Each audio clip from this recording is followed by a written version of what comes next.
Olá, você que está visitando o site da TV Unesp e também o nosso canal no YouTube pode continuar acompanhando a nossa discussão sobre segurança pública. O nosso convidado é o professor Luiz Antônio, do Observatório de Segurança da Unesp de Marília. É isso aí, professor. O Brasil vai receber 2 mega eventos nos próximos anos, primeiro a Copa do Mundo em 2014 e depois a Olimpíada em 2016. E numa escala muito menor, a cidade de Bauru cedia em 2012 os Jogos Abertos. O que isso tudo vai movimentar em termos de segurança privada, esses eventos aí, principalmente a Copa e a Olimpíada? Bom, segurança ela se tornou uma mercadoria, certo? Além de ser um problema de cidadania, ela é também uma mercadoria, ou seja, ela é um serviço que empresas prestam diante de uma necessidade que as pessoas e as empresas e os próprios municípios e o Estado se colocam. Então, esses grandes eventos, eles são eventos para uma festa, em termos de interesses econômicos na área de segurança. Já foi assim com o Pan-Americano no Rio de Janeiro em 2007. Foram feitos contratos razoavelmente caros com empresas de segurança para proporcionar este plus, esse adicional de segurança que a segurança pública não pode fazer diante de grandes eventos. Porque os efetivos da segurança, a destinação de recursos, de pessoal, segue uma certa lógica, uma certa tendência ao longo dos anos. Então não se pode engajar, por exemplo, profissionais massivamente em eventos de grande porte. Não obstante, o Rio de Janeiro já está se preparando para isso. A gente sabe que eles estão contratando mais policiais, estão até forçando as academias a formarem os policiais de maneira mais rápida, o que não é uma boa estratégia de segurança, para dar conta desses grandes eventos, mas também para dar conta da preparação para esses grandes eventos, que envolve unidades de polícias pacificadoras nas comunidades, a pacificação das comunidades, assim por diante. Mas esses eventos são eventos de segurança privada, câmeras, empresas de segurança privada, armas, detetores de metais, estratégias de transporte, de mobilização de recursos, porque tem que ter acesso a banco, tem que ter caixas eletrônicos nos espaços, tal.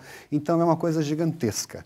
E aí envolve, inclusive, contratação de empresas internacionais, certo? Grandes eventos, em geral, eles necessitam deste tipo de aporte. Todo grande evento, isso não é só no Brasil, isso é em qualquer lugar do mundo.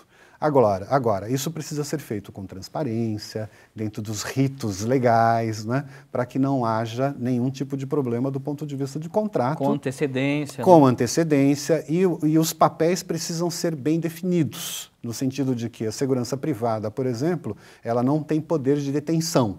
Então, ela precisa trabalhar coordenadamente com as autoridades públicas. Isso é interessante, porque isso evidencia a distinção até onde vai o trabalho de uma e começa o da outra. Ela nunca vai levar uma pessoa ao judiciário, ela vai depender da força pública para isso. E os benefícios que os grandes eventos trazem, do ponto de vista de aporte de recursos, de obras de infraestrutura e até obras sociais, que a gente sabe que alguns, os prédios, as construções, elas são devolvidas para a comunidade, eles também têm que ser pensados nesse sentido em termos da segurança. Então, toda a rede de câmeras, de observação, etc., toda a informação que foi gerada nesse processo tem que voltar para a comunidade também. Outra coisa que precisa se ficar muito atento é o seguinte: nos grandes eventos, porque o perfil do público muda, quer dizer, é um público que é internacional, no caso do Rio de Janeiro, ou interregional, intermunicipal, no caso talvez aqui de Bauru, então é um público diferenciado. Aí as empresas de segurança pública tratam esses indivíduos de uma maneira diferenciada em relação à população local, Então, houve muitas denúncias de tratamento irregular, de violação de direitos humanos da população do Rio de Janeiro por conta das empresas que foram contratadas para o Pan-Americano, por exemplo. Então, é preciso também fazer um trabalho de informação e de formação com esses policiais e com a comunidade de que eles não têm direito de tratar ninguém de maneira diferente. Todos devem ser tratados com respeito e segundo aquilo que a legislação brasileira preconiza. Tendo esses cuidados, não há por que nos preocuparmos com o grande evento, muito pelo contrário, Os grandes eventos são momentos importantes, em todos os sentidos, em termos do esporte, em termos dos negócios, em termos do turismo, mas esses cuidados precisam ser tomados. A Polícia Militar do Estado de São Paulo, por exemplo, tem uma grande experiência em relação a eventos, porque ela tem que prover esses eventos, ela tem o efetivo para isso. Então, a Polícia Militar tem que sentar com as autoridades e fazer um planejamento para ver a questão dos acessos, do uso dos espaços, né, da circulação, da distribuição das pessoas nos horários diferenciados e assim por diante, e evidentemente fazer todo aquele trabalho que se faz em grandes eventos, quando tem grandes conglomerados, que envolve a coisa de informar as pessoas que elas não podem portar armas e instrumentos que possam causar, né, acidentes para as outras pessoas, e que tem que ter uma vigilância em relação a isso. Então, o detetor de metais precisa ter nos acessos a esses espaços e pessoas capacitadas para, no caso da ausência de detetor de metais, fazer a revista quando necessário. E até uma coisa, é um fator até a gente até ressaltar, professor, que a gente puxou essa questão da Olimpíada e da Copa, que são, acho que, os dois maiores eventos que nós teremos, mega eventos internacionais, mas o Brasil cada vez mais está tendo grandes eventos. Nós tivemos o Rock in Rio ano passado, a gente tem o SW todo fim de ano. Esse ano tem grande festival de música, que é o Lollapalooza também, que vai ter a primeira edição nacional. E a gente percebe que todos eles acabam pecando de alguma forma na segurança. Então, essa preocupação ela também se aplica a esses outros grandes eventos. Sem né? sombra de dúvida. O Brasil já tem boa experiência com grandes eventos, talvez não todas as cidades, né?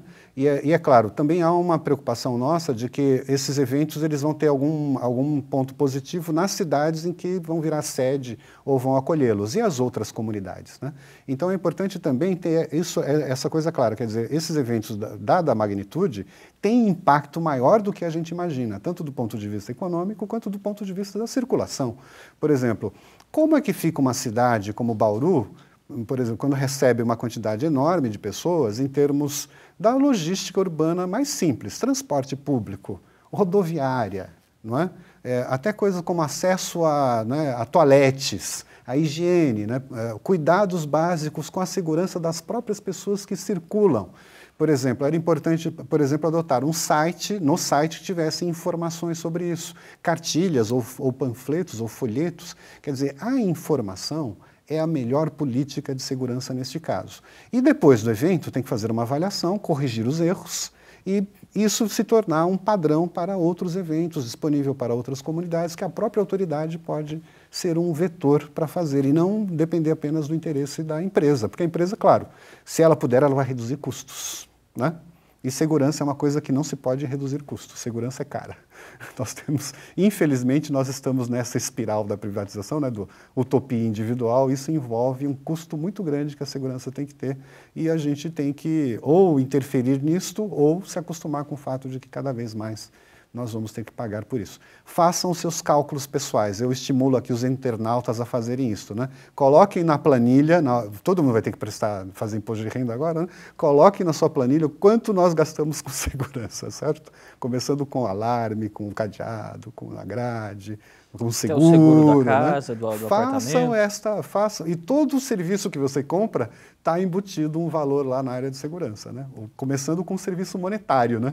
O valor do dinheiro envolve também, né, o gasto que você tem com a segurança do próprio dinheiro, a segurança bancária e assim por diante. Para muitos autores, isso chama-se pós-modernidade, né? Fica aí para o internauta, né, um outro tema para nós discutirmos, né? Como serão as nossas sociedades daqui para frente diante deste quadro que eu acabei de pintar para vocês. Bom, professor, muito obrigado por ter aceitado o nosso convite, por ter trazido tantas problematizações para a gente, né, por ter esclarecido tanto o assunto, e a gente percebe que ainda continuaria muito falando sobre segurança pública. E você continue acompanhando o Fórum, acesse o nosso site e também siga os nossos perfis, tanto no Twitter quanto no Facebook. O Fórum é o espaço de entrevistas da TV Unesp.